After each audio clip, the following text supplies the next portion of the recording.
Mickey, 3 shows in 8 days. Yeah, 3 shows in 8 days. That was pretty hardcore. That was pretty demanding, I could say. To be honest, I never want to do that again. I mean, I'm sure it will happen. It has happened before, and I decided I don't want to do it again the last time. The thing is, when you got, I mean, look, the first one was Channel 5 live. The last one was the Channel 4 one. I don't want to turn those opportunities down. The fighters certainly don't want me to turn them down. That's the whole reason why they sign up with me, because they want to be on those platforms. So we'd go with it, but I just pray that they don't all ask in the same sort of space of 8 days again. Because, and in the middle we had our amateur show for the Carey Foundation, which is a very worthwhile cause and something I'm really happy to be associated with. I've supported them from some time back now, and it's a really brilliant sort of thing to be involved with. But that was just incredible to have the 3, and I can tell you, I've never been as tired in my whole life as I was on Saturday night. At the end of it, I was literally just on my last legs, and slept for like 11 hours, which is like, for me, I never ever, I mean, I'm normally like a 6 hours, 7 hours sleep person, but I just absolutely, I'm still tired now. That's been harsh. Anyway, the show was entertaining. Maybe not quite the right result for your guys, our guy in the main fight. Tony Milch was the main event, and he was the one that we were all really trying to get behind. I thought he had his moments, you know, he didn't disgrace himself, but the thing is, I think when you fight for a title, you've got to up your game. You've got to perform the very top of your game, and I say it to all of them, you know, prepare. You can't just stay in your cage, and you can't just sort of wait for it to happen. You have to go and seize the moment, and Tony didn't really throw enough shots. He didn't really put, whether that was because of things that Matt McCarthy was, and me personally, I think it's more just Tony didn't really deliver, didn't have confidence in himself to deliver the best of himself, because I know he can box better than that. You know, there was times in the fight where he boxes better, and then he goes back to, you know, and I think you have to take that chance. You have to go and throw the shots, go and impose yourself, and rip the title away. Credit to Matt McCarthy for coming and doing that, though. Yeah, absolutely. Listen, he won the fight, and I got a bit of abuse on social media from his sort of followers, sort of saying that no, Matt won it easy. I didn't think he won it easy. I thought it was a competitive fight. I just thought he got the result. You know, fair play to him for doing that. But I didn't think it was I certainly didn't think it was a walk-off. I'd be very interested to hear what the judges' scoring of the fight was, because for me it was, you know, it was competitive. They were up and down.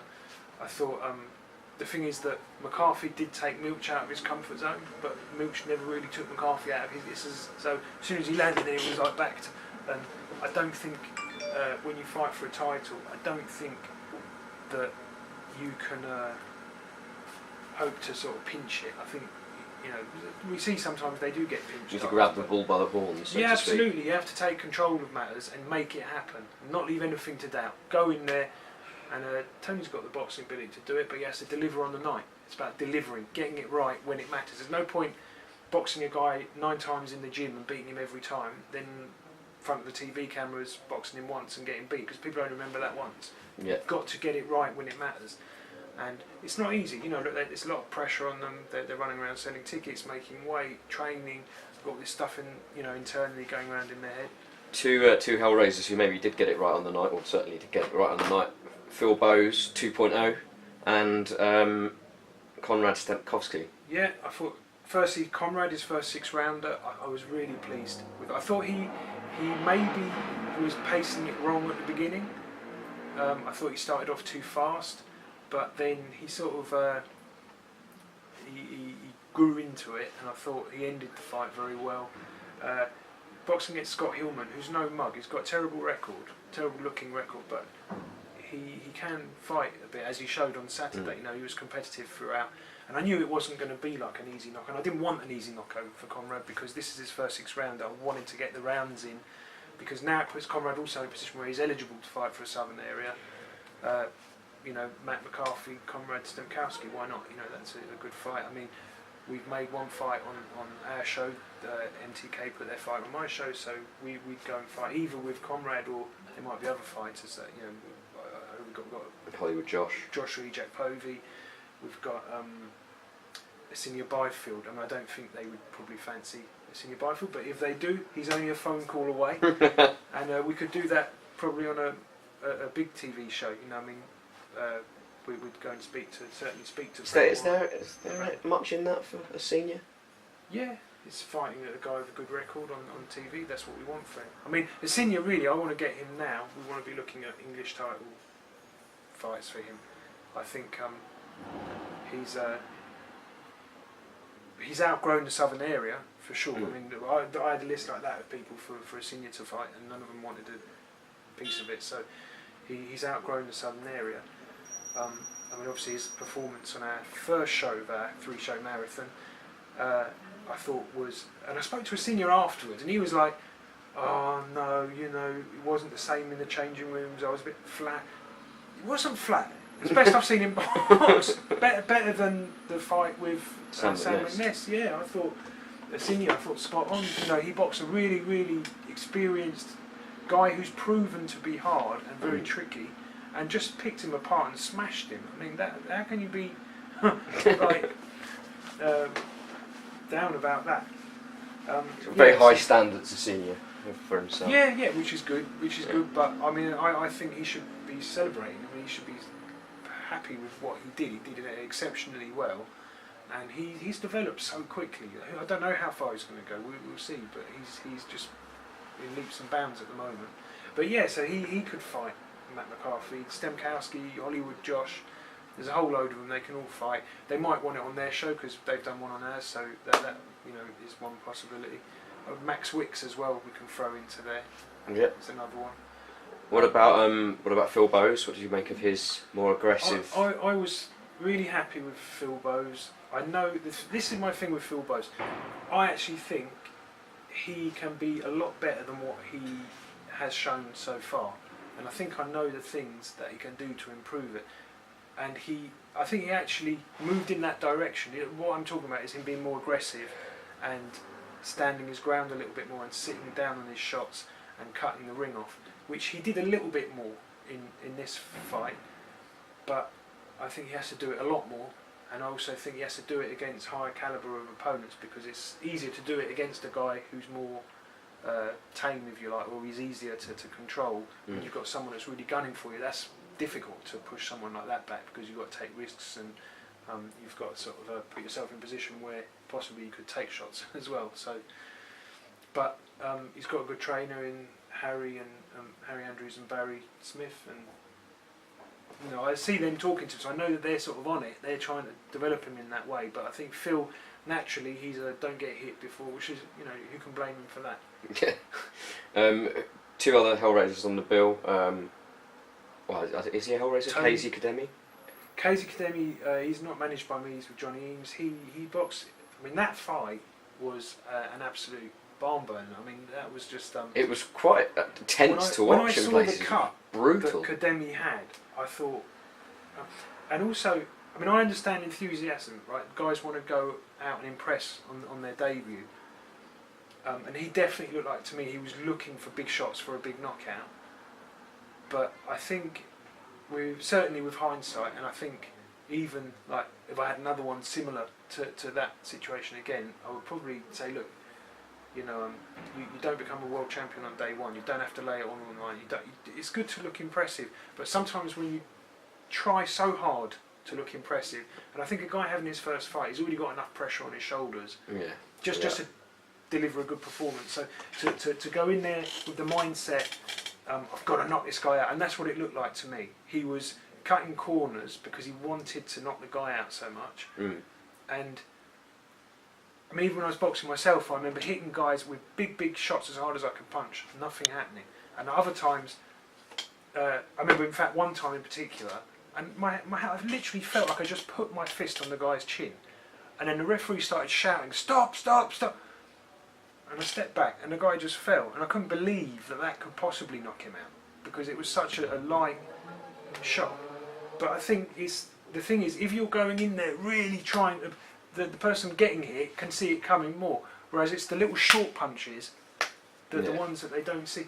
And Casey Kademi there, for me, he was standing in front and trying to let go of it, and I think because of that, his opponent, was able to read it, and also the clashes. I mean, the cuts. He had 2 cuts, and they were horrific cuts. I mean, if that was a 6 rounder, I think there's a good chance it wouldn't have gone the 6 rounds because of the cuts. He was ahead on points, so he probably would have got the decision. They did really well in the corner with that cut. But how they kept it together, I mean, I don't know. I mean, they were like.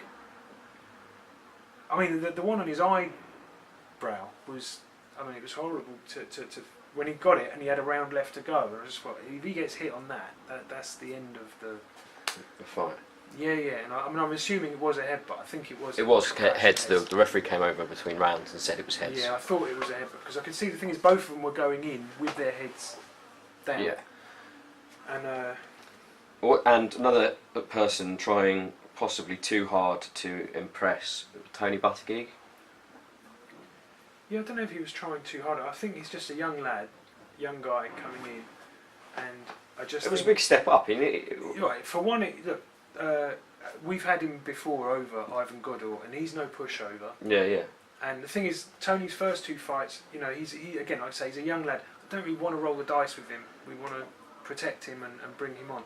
But there's no point having all too easy because that doesn't help either. You know, we're trying to develop a fighter. I knew skills-wise he can beat Ivan Godor, but I felt like his approach to the fight maybe wasn't everything that we could hope for from him, because I thought he got drawn into Godor's type of fight for one, and when you've got the skills to outbox someone, you're tall and skinny and got those skills with movement and with range of movement. Different advantages that he had, use them. That's the key. Don't go looking to go toe to toe and winding up big flashy shots because Godor just gobbled that up. You know, he loved it. That was like exactly what he wanted to have.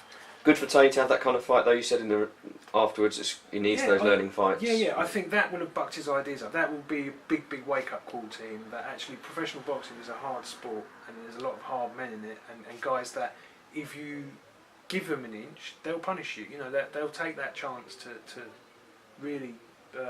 And he won it by 3 points, I think, in the end. I mean, 39-37. Was it 39-37? Okay, so he won it by 2 points.